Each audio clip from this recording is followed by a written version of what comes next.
أعوذ بالله من الشيطان الرجيم. بسم الله الرحمن الرحيم. الحمد لله رب العالمين ولا عاقبة للمتقين ولا عدوان إلا على الظالمين، وأشهد أن لا إله إلا الله وحده لا شريك له، وأشهد أن محمدا صلى الله عليه وآله وسلم عبد الله ورسوله. أما بعد.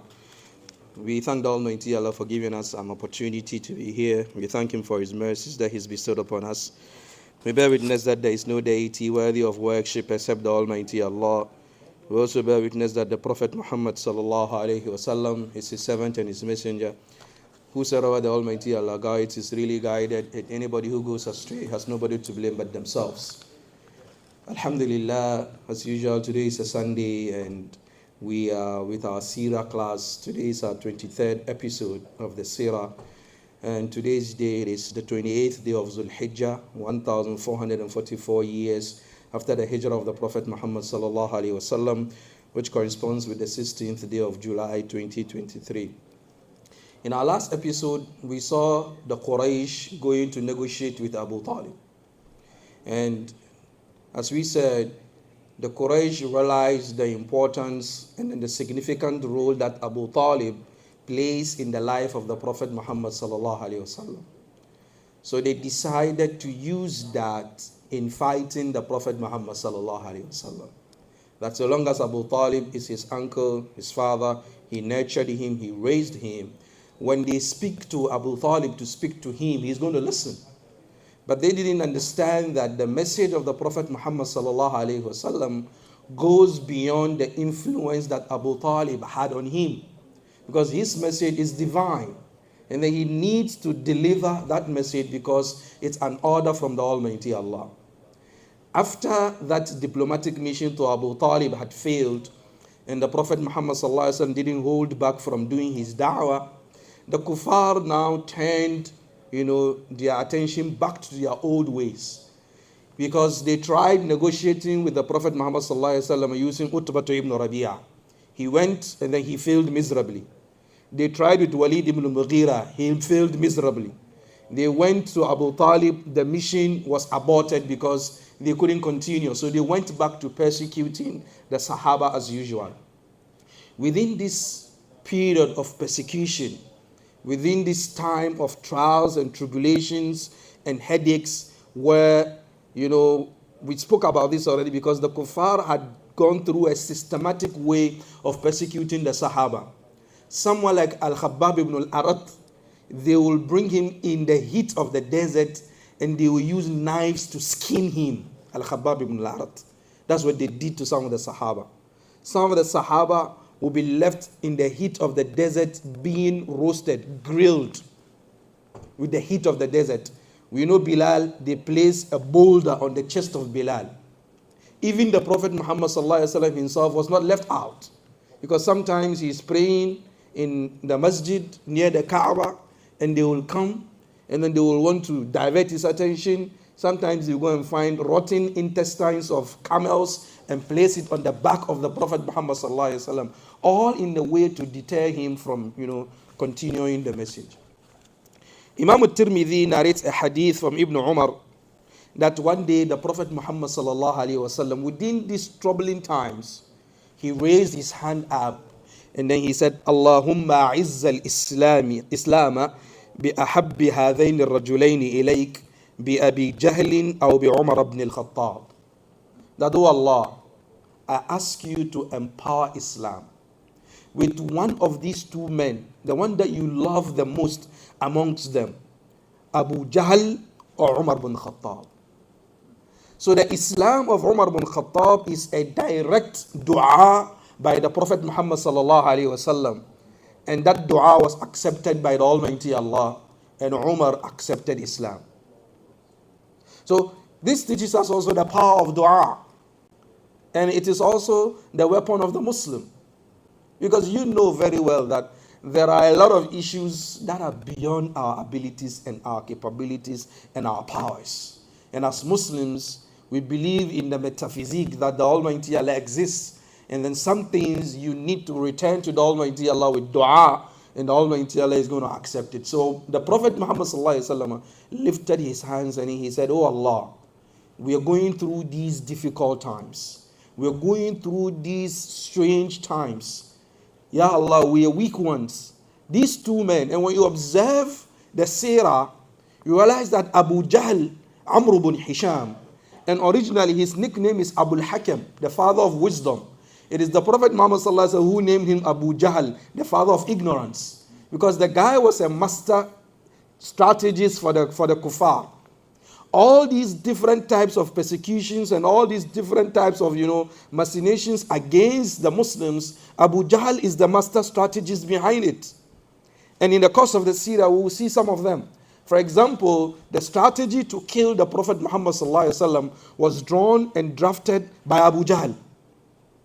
That let's look for young men from every tribe in Mecca, and let's give him a brand new sword. And let's all enter into the room of Muhammad, and let's all hit him one time with the sword.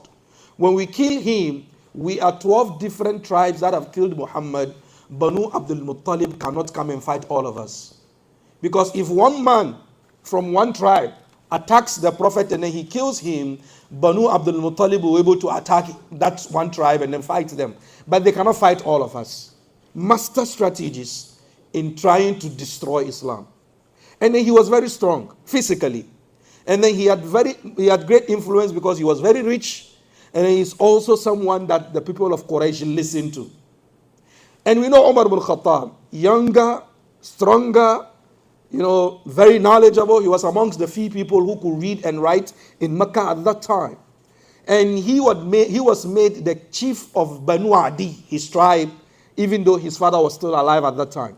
So these two men had some influence in Mecca, and the Prophet Muhammad sallallahu alaihi wasallam was trying to use that influence and power that they had in Mecca to leverage, when they accept Islam, a lot of things will be watered down, and the Muslims will find some breathing space. So it doesn't mean that in this present day we can do dua so that one non-Muslim who is influential should accept Islam.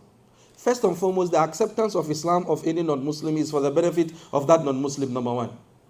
Because when someone accepts Islam and then comes into Islam, it doesn't reduce the number of salah you are going to do in a day. It still remains 5. In as much as that is going to be very powerful in the sense that, let's say, I made this example, Andrew Tate, that social media influencer, when it went viral that he accepted Islam, and all the issues he had surrounding him, he became the most Googled man on the surface of the earth. And then people started checking about Islam and stuff like that because he had accepted Islam. So people who normally follow him will want to say, okay, what is this about this Islam that this man had accepted? And they want to go and read about Islam. So sometimes some of these people will give us some leverage in terms of dawah. Not necessarily, affecting our iman, making our iman go high, or changing the deen. It doesn't change the deen. That of Umar is very special in the sense that the religion was still a baby. So the religion needed someone of influence and power to stand up to protect the deen. And the Almighty Allah, and the hadith says, وَكَانَ أَحَبَّهُمَا إِلَيْهِ Umar, and Umar was the beloved one amongst them. In another hadith by Imam Hakim in his Mustadrak, the same hadith of Ibn Umar, from Ibn Abbas, that the Prophet Muhammad said, Allahumma izza al-Islam bi Umar. Oh Allah, strengthen Islam with Umar. And Almighty Allah, made Umar to accept Islam. But then again, even though Umar had this, antagonistic approach towards Islam, inwardly he was very soft. Inwardly, he was very soft. He was very, very emotional. But then again, he had this face of, power and energy and drive. The reason why I say this is, if you remember in our class that we spoke about the migration to Ethiopia, Habasha, one of the Muslim families were preparing to migrate. And a man and a woman and their kids. And the man went to town to go and buy some things. And the woman and the kids were waiting by their camel or their donkey to go. And Umar chanced upon them. And then he asked the woman in a soft voice. When he had been persecuting them, he asked her in a soft voice, "Are you guys also leaving?" She said, "Yes, we're going to leave. You persecuted us, you've tortured us, you've beaten us. Why are we going to stay? We're going to leave." And then he told her, "Sahibakumullah. May the Almighty Allah be your companion in this travel." And Umar left. When her husband came, she said, Umar just left. What did he do to you? She said, "No, he didn't do anything to me. If you saw how nice he was, and how soft he was, and how emotional he became when I told him we are leaving." And then the husband asked her, "Ata'imti fi Islami? Do you hunger for his Islam? Or do you feel that he is going to accept Islam?" She said, "The way I saw, that softness and that concern." And then he told her, it's a very funny statement. He said, "Umar will never accept Islam until his father's dog accepts Islam. If his father's dog accepts Islam, then I'll believe that Umar is going to accept Islam." But a woman in her natural state of emotion, women are naturally emotional, and men, we are naturally logical. So a man will always tell you what he's thinking and not what he's feeling. And a woman will always tell you what she's feeling and not what she's thinking. That is why she will always be apologizing. She will always do something and, "Why did I do this?" And that's natural. That's how they are. So she, in her emotional state, could read and decipher that emotional state that Umar was in, that no, she felt that there is a possibility that this guy will accept Islam. The husband was like, "No, this guy, the way he had been treating us and beating us here and there, I don't think he's going to accept Islam. Even if he's going to accept Islam, let's wait for his father's dog first. If his father's dog accepts Islam, then Umar can accept Islam." Now, what is the story behind the acceptance of Umar, his Islam? There is a famous story that all of us know. When I say famous, not in the sense of the Mustawa al-Hadith, because when we say shuhra or shahir in the field of Hadith, it has a different meaning, and in the linguistic sense, it has a different meaning. The story goes like this. Ibn Sa'd in his Tabaqat, narrates this story, and Ibn Shabba in Tarikh al-Madina also narrates this story, that one day Umar ibn Khattab sat down and then he thought. He was like, "Muhammad has disturbed us too much in this city. Now, I'm going to kill him, and then after killing him, I'll hand myself over to Banu Hashim, and then they also kill me, and then that's it. One man for the other, and we are done." So he drew his sword. He was going to look for the Prophet Muhammad sallallahu alaihi wasallam. And then he got hints that the Prophet Muhammad sallallahu alaihi wasallam was in Dar al-Arqam ibn Abi al-Arqam. It's a house near Safa. Those of us who have been to Mecca, it's a house near Safa. And the Prophet Muhammad sallallahu alaihi wasallam strategically picked that location because Safa was a busy place. So people come and go all the time. So if you want to have a secret meeting in that neighborhood, or a secret club, or a secret organization there, nobody will be able to know, because it's a place where people come and go all the time. But when you choose somewhere else where people do not regularly go, you could be traced. So the Prophet chose that place strategically. So Umar drew his sword and he was going to look for the Prophet Muhammad sallallahu alaihi wasallam to kill him. On his way, he met a man by name Nu'aym, who was from Banu Zuhra, one of the tribes in Mecca. And Nu'aym saw him with his sword, and Nu'aym had already accepted Islam, but secretly nobody knew. So he saw Umar with a sword. He was like, "Ibn al-Khattab, you're too arrogant. Where are you going with your sword this hot afternoon?" He said, "I'm going to find Muhammad and kill him." Kill him? What had happened? Do you think Banu Hashim will leave you to just be running around Mecca all because you are strong and then you are from Banu Adi and then you've killed Muhammad? He said, "No. When I kill him, I'm going to surrender myself to them, and then they're also going to kill me, and that's it. One man for the other. And then the case is done." Nu'aym said, "That's very smart. But before you go and kill Muhammad, go and rectify your house's affair." He said, "What? What do you mean by that?" He said, "Your sister, Fatima bint Khattab, and her husband, Sa'ad, had accepted Islam." And Umar's head turned around. He was like, "What? In my own family? No. So now he turned from I-95 South, he took an exit and then he did a U-turn. He's going to I-95 North, going to Fatima and her husband. The qissa continues that Umar ibn Khattab, when he got closer to their house, he could hear whispers, and that made him more suspicious. And the qissa was that Al-Khabbab ibn al-Arad, the man that we said his skin, he was skinned by the kuffar. And Khabbab ibn Arad was one of the weaklings in the Muslims that he was tortured to the extent that he came to the Prophet Muhammad sallallahu alaihi wasallam one day when the Prophet was sitting, under the shade of the Kaaba in a blanket, and then he said, Ya Rasulullah, why don't you allow us to fight back? Let us fight these people. They're killing us, they're beating us, they're tormenting us. Let us fight back. The Prophet said, no, we've not been given any order to fight. He said, Ya Rasulullah, then pray to the Almighty Allah to bring us ease. The Prophet Muhammad sallallahu alaihi wasallam sat up and then he told him, Ya Al-Khabbab, this deen will get to where your feet will not get to. This deen will get to where the sun rises and where the sun sets. Just relax. This is just a phase where we're going to go through these troubling times. And inshallah, the Almighty Allah is going to make a way for us. But no, those who came before you were tortured more than this. One of them will be brought, and then a saw that is being used to cut wood, will be placed on top of his head for him to leave his deen, and then he will say no. And then he will be cut into two until half the body cuts into two and then it falls apart. So this is Khabbab ibn al-Arat. The qissa goes, he was there teaching Sa'id and then his wife. And then they had a knock on the door. It was more of a banging on the door. And Fatima knew exactly that this banging cannot come from anybody except Umar ibn Khattab. So she said, I think it is Umar. She peeped through, the door, and then she saw it was Umar ibn Khattab. Umar with a sword. Al-Khabbab ibn Arat had to find a place to hide.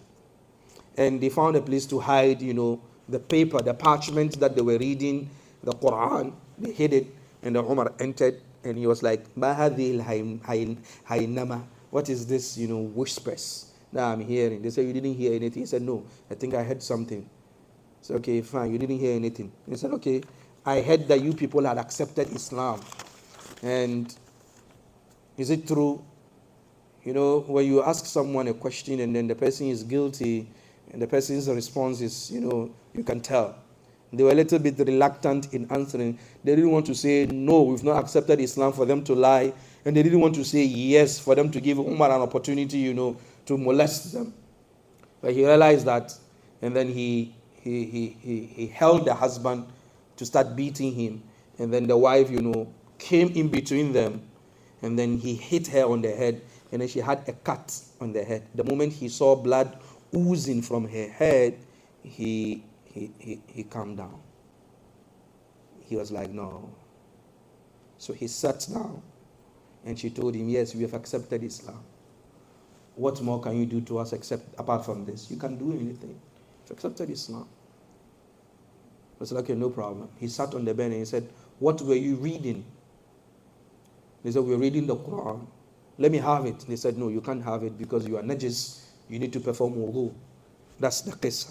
He goes and then he performs wudu, and then he comes and then he takes the parchment and then he reads Surah Taha. Taha ma anzalna alayka al-Quran litashqa illa tadhkiratan liman yakhsha. تنزيلا ممن خلق الأرض والسماوات العلى الرحمن على العرش استوى له ما في السماوات وما في الأرض وما بينهما وما تحت الثرى فإن تجهر بالقول فإنه يعلم السر وأخفى الله لا إله إلا هو له الأسماء الحسنى. And he was like, no. Because don't forget, Umar could read and write. And at a young age, when he goes into the desert, as a shepherd for the animals, he could spend days in the desert and then memorizing all different types of poetry. So he was a good poet. When he read the Quran, he realized that no, this language is beyond human, creation. And he told them, where is Muhammad sallallahu alaihi wasallam? Where is he? And then Al-Khabbab, the teacher who had found a place to hide, popped up. He said, Ya Umar, Abshir, oh Umar, I have good news for you. Just yesterday, I heard the Prophet Muhammad sallallahu alaihi wasallam say, oh Allah, strengthen Islam with either one of these men, Umar ibn Khattab Or Abu Jahl, Umar, I think the Prophet's dua has been answered and Allah has chosen you, Umar. Hurry up, go and accept Islam. And he said, Al-Khabbab, you are here, you are the one teaching them the Quran. He said, yes. He said, okay, no problem. Where is the Prophet? He said, the Prophet is in Dar al-Arqam, Ibn Abil Arqam in Safa. So the Prophet got up and his sister stood him. Umar got up and his sister stood in front of him. She said, where are you going? Are you going to hurt him? He said, no, I'm going to accept Islam. So Umar left. He went and then he got to that house. At the time there was Abu Bakr, there was Uthman, and there was Hamza, and some of the Sahaba, Sayyidina Ali. They were all in the house, and Umar knocked the door. When he knocked the door, one of the Sahaba went to peep because it's a secret society. They can't just allow anybody in. So first of all, they need to peep in and see if it is a member before they open the door. So he went and then he peeped in. He saw like Umar, and then he came back. He was like, Ya Rasulullah, it's Umar, and he has come with a sword. And Hamza said, Ya Rasulullah, let him come in. If he wants good, he will get good here. If he is here to, mess up, we're going to kill him and then bury him here with his own sword. Okay, no problem. The Prophet Muhammad opened the door and then he grabbed Umar by the shirt and then he pulled him in. He said, Ma wara'aka ya ibn al-Khattab. What brings you here, O the son of Khattab? He said, I've come here to accept Islam. He said, Ashhadu an la ilaha illallah wa ashhadu annaka Rasulullah. The Prophet Muhammad did a takbir that those who were even in the masjid, meaning in and around the Kaaba, at that time could hear the takbir of the Sahaba that Umar bin Khattab had accepted Islam. This qissa narrated by Ibn Sa'd in his Tabaqat and even Ibn Shabba in his Tarikh, and Anas bin Malik narrated this hadith or this qissa. You can also find it in Sirah to Ibn Ishaq. As we said last week, it is a weak narration. It is a weak narration, and there are a lot of abnormalities or anomalies with the qissa or with the chain of narration. And there is also another one of this same kind by Ibn Bazar in Kashf al-Astar, and even Abdullah ibn Imam Ahmad bin Hanbal narrates this in Fadail al-Sahaba. This is the famous one, but it's very weak. There is another narration which is stronger than this one, which tells us of the story of the acceptance of Umar's Islam. And this story goes like this. It is also narrated by Ibn Ishaq, and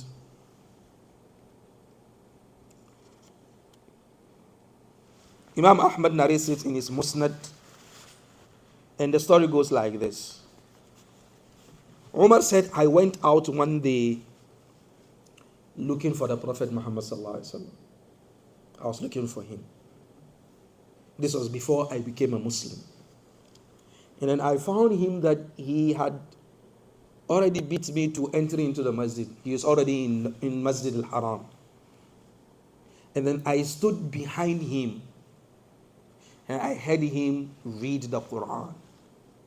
And then he read Surah Al-Haqqa. And I was very amazed as to how the Quran has been arranged.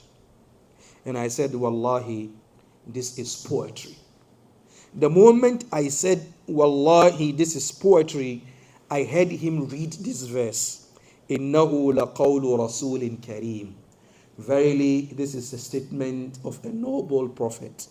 وَمَا هُوَ بِقَوْلِ شَاعِرٍ. This is not a statement of a poet. قَلِيلًا مَا تُؤْمِنُونَ. It's only a few people who believe this.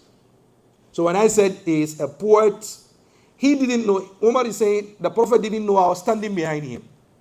So the moment he was reading the Quran, I said, no, this is poetry. And then naturally the Prophet was reading Surah Al-Haqqa, and Almighty Allah caused him to reply Umar, his statement. Umar saying, this is poetry, and Almighty Allah made the Prophet read this verse in Surah Al-Haqqa. This is not the statement of a poet, it is the statement of a prophet. And then Umar said, I said, then kahin, he might be a soothsayer. And the Prophet read, wala biqawli kahin. This is also not a statement of a soothsayer. قَلِيلًا مَا تَذَكَّرُونَ. It's only a few people who reflect. تَنزِيلٌ مِّن رَبِّ الْعَالَمِينَ. This is a revelation from the Lord of the creations. وَلَوْ تَقَوَّلَ عَلَيْنَا بَعْضَ الْأَقَاوِيلِ. If he was to concoct and fabricate on us some statements, لَأَخَذْنَا مِنْهُ بِالْيَمِينِ, we are going to persecute him or prosecute him. ثُمَّ لَقَطَعْنَا مِنْهُ الْوَتِينَ, we're also going to cut his veins. فَمَا مِنْكُم مِّنْ أَحَدٍ أَنْهُ حَاجِزِينَ, and there is none amongst you who will be able to protect him. And he said, فَوَقَعَ الْإِسْلَامُ فِي قَلْبِي كُلَّ مَوْقِعٍ.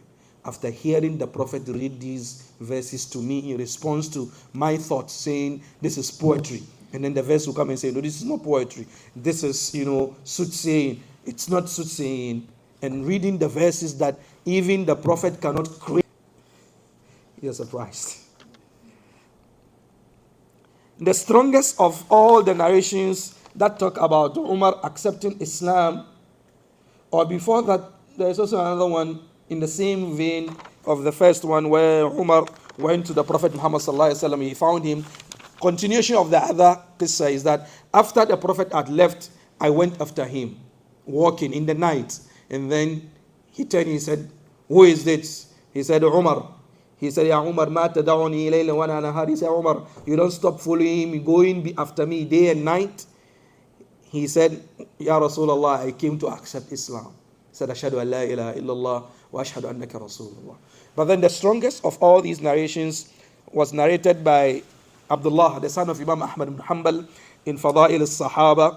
He says that Umar said, "Kuntu sahiba khamrin fil jahiliyyah uhibbuha wa ashrabuha."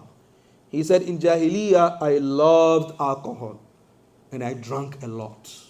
Umar is now narrating to us the story behind his acceptance of Islam. He said, I was someone who loved alcohol and I drank alcohol a lot. So one night, I went to look for my friends that we drank alcohol with together, and I didn't find them. So I said, okay, let me head over to the pub where we used to drink. Maybe I'll find them there. I went there and the pub was closed.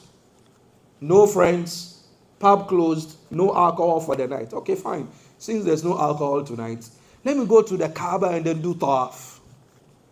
He said, when I got to the Kaaba, I saw the Prophet Muhammad sallallahu alaihi wasallam standing between the black stone and then the Yamani pillar. If you look at the Kaaba, you see the semicircle that is next to the Kaaba, the opposite end. So the Prophet Muhammad sallallahu alaihi wasallam was standing at the opposite end, normally where the Imams stand for Salah. If you watch the video of the Haram, normally that's where the Imams normally face. And that one is the side that faces from this direction. From the opposite end. So let's say this is the Kaaba, this table is the Kaaba. So from this opposite end of the Kaaba. So that's where the Prophet was standing to pray. And Umar said, today I want to listen to what Muhammad says. But I don't want to get closer to him to frighten him. And I heard him read the Quran. And it touched me. After he had left, I followed him. And when he heard someone's footsteps behind him, he turned and he said, who is it? He said, it's Umar ibn Khattab. He said, wa wara'ak, what do you want? He said, I just heard you read the Quran and it touched my heart. So he said, Ashhadu an la ilaha illallah wa ashhadu anna Muhammadan Rasulullah. This isnad, or this chain of narration is munqati. It has a plug in it too. But then it has been narrated in different ways that when you bring all, the path of the narration, it strengthens it to a sound hadith, not to an authentic hadith. So the story of Umar's Islam, this is the strongest of them all. That he went out one night and then he went into the curtains of the Kaaba to listen to the Quran. But then when you observe all the narrations that we brought today, they all centered around one thing, which is Umar's reaction to the Quran. And the dua of the Prophet Muhammad sallallahu alaihi wasallam for Umar to accept Islam. Now, after Umar had accepted Islam, This next hadith is an authentic one. It is strong. He looked for the social media propagandists of that time. You know, in every community, we have people who are very good at rumor mongering. So he went and then he asked that who is the number one, the fastest, guy to spread message in Mecca. And they showed him the guy. He said, okay, no problem. And then he went to him. He said, do you know that I've accepted Islam? The guy was like, breaking news. He didn't even wait to corroborate the story and ask Umar any further questions that, are you sure? The moment this is breaking news. Serious breaking news. I don't want to give you an example of anyone accepting Islam today, making it a breaking news for our media. Breaking news. He just ran straight into the market square of the Kaaba and then he shouted, Ala inna ibn Khattab kad sabah. Umar had disgraced us. He had left our path. And Umar was behind him. He said, Wallahi kadhib. He is lying. I have become a Muslim. I have not disgraced you guys. So they pounced on Umar to fight him. And he warded them off. This guy will come and Umar will beat him off. This guy will come and Umar will beat him off. It took a lot of time. And he became so tired now, he couldn't stand them. So he had to sit on the floor and then they came around beating him. And then As ibn Wa'il as-Sahmi came about and he was an elderly man. He was like, hey, what's wrong with you guys? They said, Umar ibn Khattab has disgraced us. We are with him in this fight against Muhammad today. He has joined Muhammad. He said, رَجُلٌ اِخْتَارَ لِنَفْسِهِ شَيْئًا. He had decided to choose for himself what he wants. Get off him. Do you think when you kill him, Banu Adi will leave you guys alone? Let him go. And then they left him. And Umar went to the Prophet Muhammad and said, Ya Rasulullah, why are we hiding? Aren't we the strongest ones? Aren't we the ones on the truth? Alasna al-haq. Aren't we the ones on the truth? Why are we hiding? Why don't we come out and show these people that we are Muslims? Why should we hide our truth? And the Prophet Muhammad told him, relax, our time is not yet in. Another narration says, he and Hamza came out with the Prophet Muhammad in 2 rows, heading towards the Kaaba. And the kuffar came out. When they came out to hear them say Allahu Akbar, saying Allahu Akbar, they came out and was like, what's wrong with these people? And then when you come out and then you see Umar and then you see Hamza, we're like, no, these guys don't play, man. Let me go back home. If I try, I'm gonna lose some front teeth. Let me go back home. So the Islam of Umar was also another victory and another opening chapter for the Prophet Muhammad and his community. Abdullah ibn Mas'ud says, ما زلنا عزة منذ أسلم عمر. He said, we remained a powerful and an strengthened community since the time Umar accepted Islam. Now the question comes, who is Umar bin Khattab? I believe it is a legitimate question for us to ask. Because we live in times whereby Muslims need to go back to our history to read who our heroes are. Because the order of the day now is hero and hero worship. And people are peddling to us people who do not deserve to be called roles, how much more role models. Because the order of the day now is, if you want to be a celebrity, strip naked on TikTok or Snapchat, you become a celebrity, you earn millions of dollars. If you want to be a celebrity now and people follow you, you get endorsement deals, be someone who has no morals and then the whole world will clamor over you. So we need to teach the younger ones that there is importance in choosing the right role model, especially the young boys. The way they talk, why do they talk that way? The way they walk, why do they walk that way? What's the reason behind them doing all those things? Because any community that doesn't know its past will never find a way towards its future. Because your past teaches you what worked and what didn't work. The work had already been done for you. You don't need to reinvent the wheel. The wheel is already there. You need to look into the past and see, what did we do right and what did we do wrong? What did we do that made us to rule the known world for 1,000 years? What made us to be so powerful that we introduced science and technology to Europe? what made us so powerful that when Baghdad and Cordoba and Andalusia were having street lights, Paris and London were dead cities. What happened? How is it that today we are the back of the wagon and these people have taken over all these developmental ideas, all these scientific discoveries? When we were the pioneers, we took it from the Greeks and then the Mesopotamians and then the Indians, and then we made it better for the known world. What happened? We had people who were scholars in tafsir, hadith, and at the same time they were scholars in physics and mathematics and science and medical doctors. So we need to go back and then read the stories of Umar bin Khattab, read the stories of Khalid ibn al-Walid, read the stories of Abu Bakr Siddiq, read the stories of Uthman bin Affan, read the stories of Ali bin Abi Talib. Come and read the stories of Muhammad al-Fatih, the one who conquered Constantinople, which is today Istanbul. We need to read all those histories. Our younger ones must have the pride in that we had people who, when they came to the Americas, when they were stolen from Africa and brought to the Americas, we had kings amongst them, we had huffaz amongst them, we had engineers amongst them. We need to tell those stories. But then when we leave our kids at the mercy of Hulu, at the mercy of HBO Max, at the mercy of Disney Plus, at the mercy of all these entertainment outlets, thinking we want them to be a part and parcel of the American dream. I'm not saying being a part and parcel of the community is wrong, but you need to do it right. You need to do it right. Because we have different code of ethics. We have ways we do things. The Prophet ﷺ taught us to do things with our right hand. You're giving something to someone, right hand. You're taking something from someone, right hand. It's our sunnah, it's our culture. The Prophet Muhammad ﷺ taught us to enter our homes with our right legs and then go out with our left legs. It's very basic, but that's what makes us distinct. The Prophet Muhammad ﷺ was so concerned about our identity as Muslims that he told the Sahaba in Medina, shave off your mustaches and grow your beards. Why? That is a sign of a Muslim in Medina.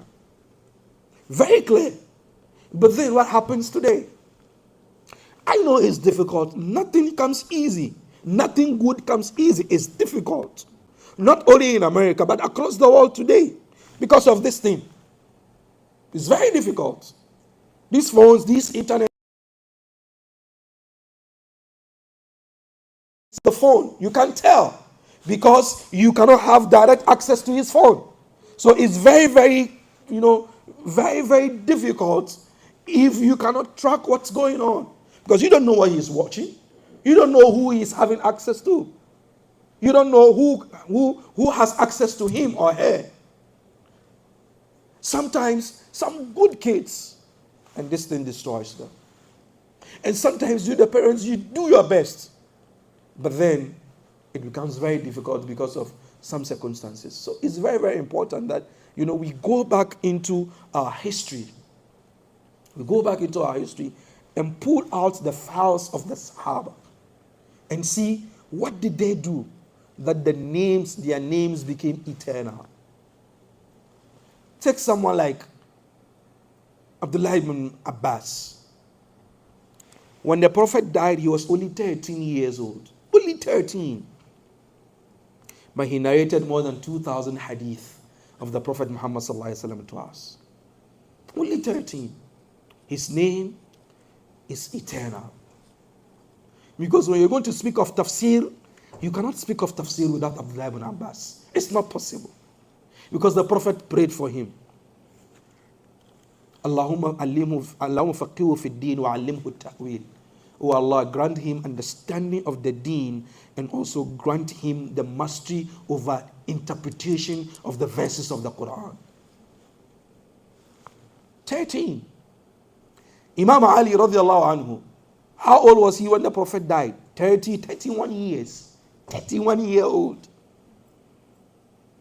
And other Sahaba like that.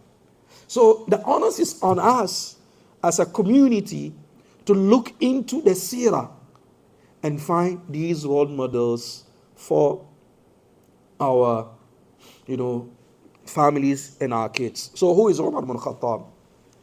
Umar bin Khattab radiallahu anhu was born in Mecca. You've seen it. And he grew up in Mecca. The narrations say he accepted Islam at the age of 27. And that he was he was the 40th person to accept Islam. 40th person to accept Islam. So after he accepted Islam, he was amongst the few who could, protect, the weak Muslims. And after the acceptance of Islam, he went back into his community, and then he took his stick that he used to beat people who had accepted Islam. And then he gave them the stick. He said, whoever that I have beaten, because they've accepted Islam, today I have accepted Islam. It is time for you to take your bite. And they forgave him. They said, no, we will not take, revenge on you. Fast forward, Umar bin Khattab also migrated to Medina. And then when he was going to migrate to Medina, he came into the midst of the kuffar. And then he prayed 2 units of rak'ah. And then he got up and then he said, I am going to Medina. I'm migrating. Anybody here who wants his kids to be orphaned, or who wants his wife to be a widow, I'm waiting for him behind that valley. He should come and stop me from migrating. I'll spend some few hours there waiting for you. But after that time, if nobody comes, I'm going to Medina. Shoop. Nobody came. They knew who he was. Umar don't play, man. So a few of the weaklings joined him for protection, and then they migrated to Medina. And Umar bin Khattab was a right-hand man to the Prophet Muhammad sallallahu alaihi wasallam since the day he accepted Islam, together with Abu Bakr as-Siddiq. So most of the hadith in Medina, you hear خرج رسول الله صلى الله عليه وسلم وأبو بكر وعمر. The Prophet was out in town with Abu Bakr and Umar. جلس رسول الله صلى الله عليه وسلم وأبو بكر وعمر. The Prophet sat down with Abu Bakr and Umar. There is a hadith by Abu Musa al-Ash'ari where he said, one day I performed wudu and I said, today I'm going to be the Prophet Muhammad sallallahu alaihi wasallam's companion for the day. I'm going to spend my whole day with the Prophet Muhammad sallallahu alaihi wasallam. So I went to the Masjid, I didn't find him, and I asked, where is Rasulullah? They said he is in Bi'r Aris. There is, a well by name Aris, where the Prophet went. It was a garden which had a wall, and then the wall had like a pond of water. So the Prophet was there. He said, I came in and I saw the Prophet Muhammad sallallahu alaihi wasallam. He had draw his pants up like this, and then he dipped his 2 legs into the water, and then he sat down like that. And then he said, Ya Rasulullah, today I want to be your companion for the day. And the Prophet said, okay, no problem. He said, Ya Rasulullah, I'm going to stand by the door. I'm not going to let anybody in to disturb you. He said, okay, no problem. So he went and then he stood by the door. And then he said, Abu Musa said, oh Allah, I wish my brother will join me today. Today I'm the only one with the Prophet. There is nobody. I wish my brother will come. I've left him in the house, performing wudu. I hope he will come. Then I heard someone knock the door. And I asked, who is it? He said, Abu Bakr. He said, wait. Today, I'm the one with the post here. Wait. I'm going to ask the Prophet whether I should allow me in. He went to say, Ya Rasulullah, Abu Bakr yusallim alayk. He said, okay. Adhil lahu. He said, okay, let him in. He said, wait. The Prophet said, you can come in. And Abu Bakr went in. He greeted the Prophet Muhammad sallallahu alaihi wasallam, and then he also pulled his pants up, and then he put his legs into the pond, same as the Prophet did, without any asking questions. Ya Rasulullah, tell you what happened? Why do you have your legs in the pond? No, that was not how the Sahaba were. If the Prophet did anything, they just did it. If they have any questions, they ask later. So afterward, another person knocked the door. Gang, gang, gang. He said, who is this? He said, Umar bin Khattab. He said, wait, I need to go and ask permission from Rasulullah. They loved the Prophet Muhammad sallallahu alaihi wasallam. And in serving the Prophet Muhammad sallallahu alaihi wasallam, it was a source of delight for them. It was something that increased their iman. Anas bin Malik said, I served the Prophet for 8 years. 8 years I was with him. It is only sleep that separated us. Sometimes I'll sleep in the masjid in anticipation of the Prophet Muhammad sallallahu alaihi wasallam. And then the Prophet Muhammad sallallahu alaihi wasallam, for these 8 years, he never scolded me. He didn't say, hey, why didn't you do this for something that I was supposed to do? Or hey, why did you do that for something I'm not supposed to do? Anas bin Malik said, I never touched a palm softer than the hands of the Prophet Muhammad sallallahu alaihi wasallam. And I never smelled or got a fragrance more beautiful than the fragrance of the Prophet Muhammad sallallahu alaihi wasallam. Sulaim said, one day the Prophet Muhammad sallallahu alaihi wasallam had an afternoon nap in our house. And there are times they didn't have these carpet and all these, beautiful mattress. They were sleeping on mats made from straw. So the Prophet slept on the mat made from straw, and then he sweat, and then his sweat was dripping on the mat. So Sulaim brought a small glass like this, just to catch, the sweat. So the Prophet was startled. He woke up. He was like, Mother Taf'alina ya Sulaim, Sulaim, what are you doing? She said, Ya Rasulullah, I'm gathering your sweat. Why are you doing that? She said, Ya Rasulullah, ريقك أطرب طيبين يا رسول عرقك أطيب طيبين يا رسول الله. She said, Ya Rasulullah, your sweat is the most beautiful fragrance we have in the market. So they would take his sweat and mix it with their fragrances. This is for Rasulullah, not me. Don't come and tell me, yeah, Sheikh, because you scholars, you are the inheritance of or the successors of the Prophet. So we're going to take your sweat. No, mine is najis. His is tayyib, Rasulullah sallallahu alaihi wasallam. The Sahaba at Sulh al-Hudaybiyah, we'll come and speak about it later. At Sulh al-Hudaybiyah, they wanted to show the kuffar that they will never ever desert the Prophet Muhammad sallallahu alaihi wasallam. When he spat, someone will collect the spittle and then wipe their own face with it. Someone will say, what is that? You know very well what happens between you and your wife in the house. I'm not going to say more. But that is not. The Prophet Muhammad sallallahu alaihi wasallam, when he is performing wudu, they gather around to get water of the wudu to wipe on their bodies with. And this is only for the Prophet Muhammad sallallahu alaihi wasallam. There's no sheikh in the dunya today who is going to do wudu and then will collect the water. No. He is najis. Maybe he might have some diseases in his feet, some bacteria and some virus. We're going to get sick. I'm just trying to tell you how the Sahaba were dealing with the Prophet Muhammad sallallahu alaihi wasallam. Anas bin Malik said, I was with him for 8 years. So for them, it was a source of, pride, a source of, ibadah for them to serve the Prophet Muhammad sallallahu alaihi wasallam.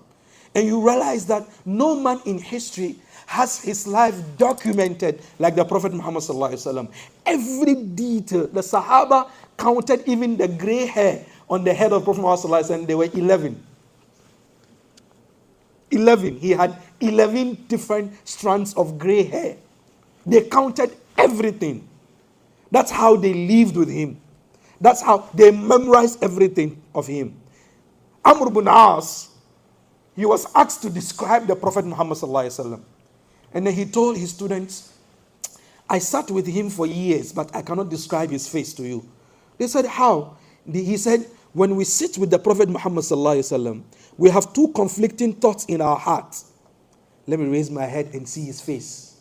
And the other thought says, no, that's very disrespectful. Put your head down. So a part of me says, raise your head to look at him.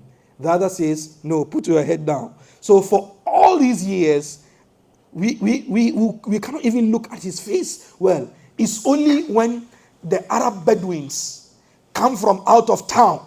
They are rough people. They will come and then they will be asking the questions, and then we will be listening, and then we will be taking the notes from them because of the haiba.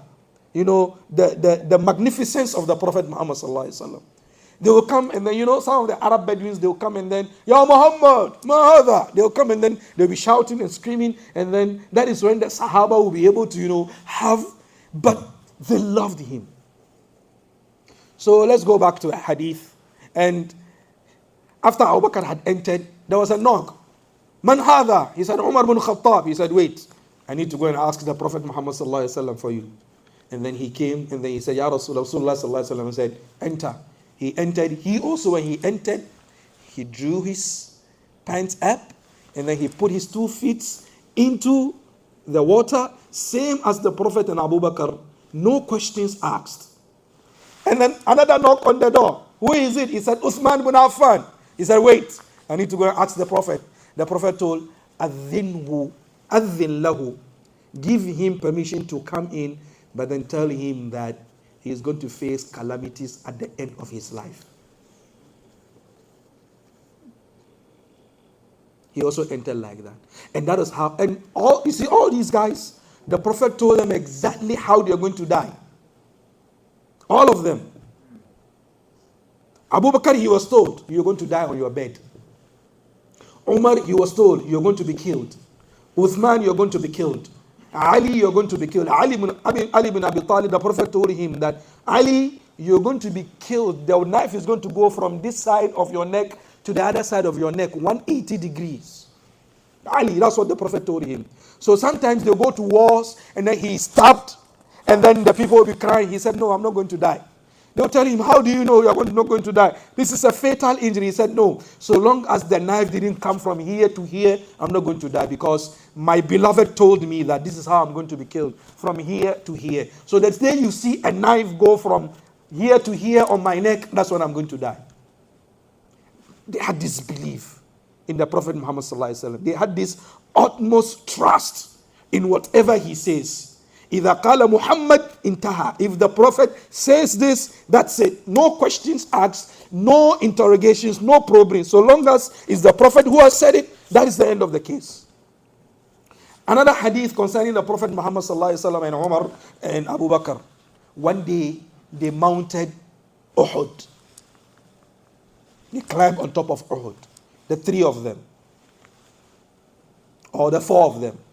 The Prophet, Abu Bakr, Umar and Uthman. 4 of them on Uhud. And Uhud, just had a shake. Just a light tremor. And the Prophet said, Uthbut ya Uhud. Uhud, be stable. Don't you know on top of you is a Prophet and a Siddiq and 2 martyrs? The Prophet is Muhammad sallallahu alaihi wasallam. The Siddiq is Abu Bakr. And then the 2 martyrs are Umar and Uthman.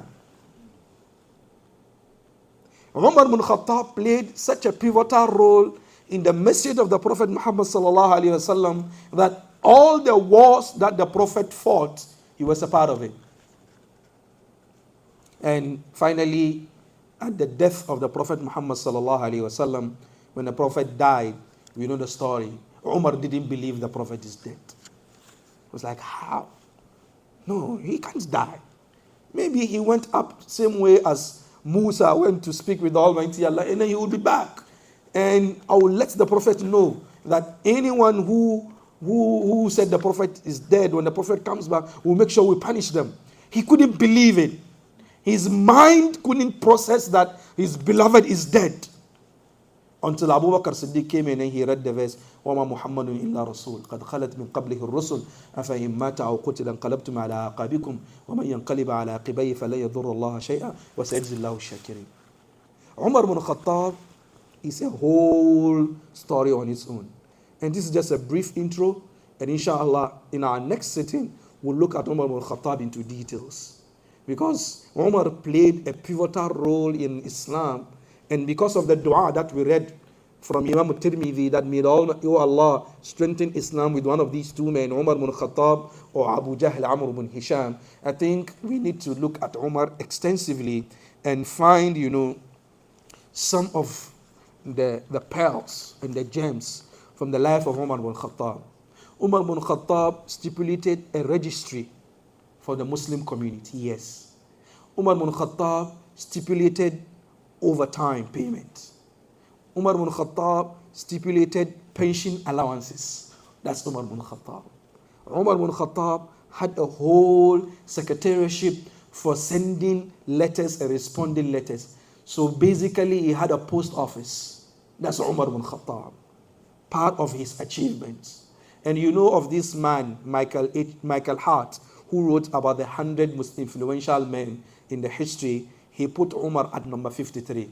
We are not saying this because Kafir says it. No, we don't care. For us, apart from the Prophet Muhammad sallallahu alaihi wasallam, that whole list, it's only the prophets of Allah in there who are better than Umar bin Khattab. But other than that, all those Plato and Aristotle and Socrates, they are all behind Umar bin Khattab radiallahu anhu. So inshallah, next week we'll look into details, especially the Khilafah of Umar bin Khattab, the death of Umar bin Khattab, because he was killed Fajr, praying Fajr on a Friday. He was stabbed by Abu Lu'lu al-Majusi. He killed him. And Umar bin Khattab, as you know, he is buried next to Abu Bakr and the Prophet Muhammad sallallahu alaihi wasallam in Medina. Wa akhiru da'wana alhamdulillahi rabbil alameen wa assalamu alaikum. We will take some questions inshallah, but can you help me with the off button? There is end. You look at it very well, there is end.